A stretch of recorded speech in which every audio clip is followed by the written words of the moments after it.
Hello, welcome back to Shanas in wonderland. അപ്പോൾ നേരത്തെ story complete ആക്കണ്ടേ? ആ ബോയ്സ് ഫോബിയാൻ്റെ എല്ലാവർക്കും ഭയങ്കര ഇൻട്രസ്റ്റിംഗ് ആയിട്ട് തോന്നുന്നുണ്ട്. എല്ലാവർക്കും ഉണ്ടാവുമല്ലോ, എല്ലാ കുട്ടികൾക്കും പെൺകുട്ടികൾക്ക് ഒരു ഏജിൽ തോന്നുന്ന ഒരു ഫോബിയ ആണ്.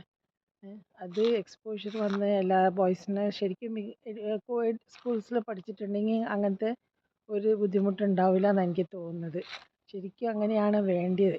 കുട്ടികളെ മിക്സ്ഡായിട്ട് ബോയ്സ് ആൻഡ് ഗേൾസ് ഉള്ള സ്കൂളിലാണ് പഠിപ്പിക്കേണ്ടത്. അപ്പോൾ കുട്ടികൾക്ക് ആ പേടി പോകും. അത് ഇതുണ്ടാവുമല്ലോ. അപ്പം നമ്മൾ 10th സ്റ്റാൻഡേർഡ് ഇങ്ങനെ പറഞ്ഞില്ലേ, വേറെ 3 സ്കൂൾസിൻ്റെ ഗേൾസും പിന്നെ 2 ബോയ്സിൻ്റെ സ്കൂൾസിൻ്റെ ബോയ്സൊക്കെ വന്ന് 10th standard only 10th standard എല്ലാവരും കൂടി വന്നിട്ട് നമ്മൾ ഒരു ഗെറ്റ് ടുഗെദർ. അപ്പോൾ ഫസ്റ്റ് തന്നെ ഇൻട്രൊഡക്ഷൻ ഗെയിമായിരുന്നു. ഇൻട്രൊഡക്ഷൻ ഗെയിം എന്ന് പറഞ്ഞാൽ ഭയങ്കര രസമായിരുന്നു, നല്ല എക്സൈറ്റിംഗ് ആയിരുന്നു. ഇങ്ങനെ 2 റൗണ്ട് മ്യൂസിക്കൽ ചെയർസ് വെക്കുന്ന പോലെ തന്നെ 2 റൗണ്ടാണ്. 2 റൗണ്ട് ചെയർസ് വെച്ച് ഒരു line clockwise girls move ചെയ്യും, anticlockwise boys move ചെയ്യും. ഇപ്പോൾ മ്യൂസിക് നിർത്തുമ്പോൾ ഇതൊക്കെ കുറച്ച് ഇത് മറ്റേ ഓർഗനൈസ് ചെയ്യാൻ വേണ്ടിയിട്ട് കുറച്ച് ലീഡേഴ്സ് ഉണ്ടായിരുന്നു. അവരാണ് ഇത് പ്ലേ ചെയ്യുക.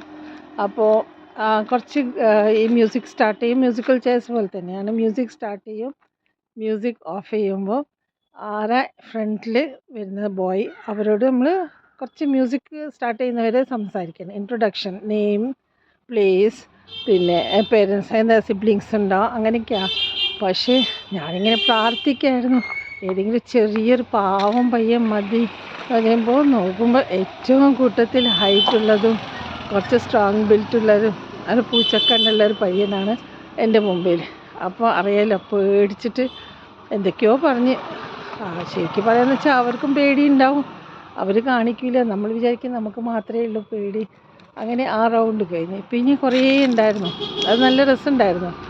കുറേ ആൾക്കാരിങ്ങനെ മാറി മാറി മാറി വരുമ്പോൾ കുറേ ആളായിട്ട് നമ്മൾ ഇൻട്രൊഡക്ഷനായിട്ട് ആ ചമ്മലങ്ങ് പോയി. ആദ്യം സംസാരിക്കുന്ന പോലെയല്ല, പിന്നെ സംസാരിക്കുമ്പോൾ കുറച്ച് ധൈര്യം വന്ന്. പിന്നെ ഇതുണ്ടായിരുന്നു, ഒക്കെ പേഴ്സിലാണ്, ഒക്കെ നറുക്കിട്ടിട്ട് പേഴ്സ് നമ്പേഴ്സ് ഇട്ടിട്ട് ബലൂൺസ് 2 ആളും കൂടി ഓടുക, അവിടെ പോയിട്ട് ബലൂൺ വീർപ്പിക്കുക. അപ്പോൾ ഏത് ടീമാണ് വിൻ ചെയ്യുക, ഒക്കെ ടീംസിലാണ്, ഒറ്റയ്ക്ക് ഇൻഡിവിജ്വലായിട്ട് ഒന്നുമില്ല.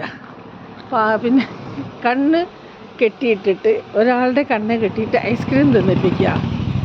അപ്പം ബോയിൻ്റെ കണ്ണായിരിക്കും, എൻ്റെ കണ്ണായിരിക്കും കെട്ടിയിട്ടുണ്ട്. നമ്മൾ ബോയ്സ് മുമ്പിലിരിക്കുന്ന ബോയ്ക്കാണ് തിന്നിപ്പിക്കേണ്ടത്. അവൻ്റെ കണ്ണിലും മൂക്കിലും എവിടെയൊക്കെ നമുക്ക് എങ്ങനെയെങ്കിലും ഫസ്റ്റ് ആവണം എന്നല്ലേ. ഒന്നിലും ഫസ്റ്റൊന്നും ആയിട്ടില്ല, ഇതിലൊന്ന് സെക്കൻഡൊക്കെ ആയിട്ടുണ്ടെന്ന് തോന്നുന്നു. അങ്ങനെ അതൊരു ഗെയിം. അപ്പോൾ ഭയങ്കര രസമായിരുന്നു അത്. അങ്ങനെ നമ്മൾ ഫ്രണ്ട്ലി ആയി. ബോയ്സ് വേറെ ആരുമല്ല, നമ്മളെപ്പോലെ തന്നെ 10th സ്റ്റാൻഡേർഡ് എല്ലാവരും ശരിക്കും ഒരേ ഏജല്ലേ, പിയർ ഗ്രൂപ്പ്. ആ ഒരു തോന്നൽ വരാൻ വേണ്ടിയിട്ടാണ് ഇങ്ങനെ ഒരു ശരിക്കും ഇങ്ങനെ.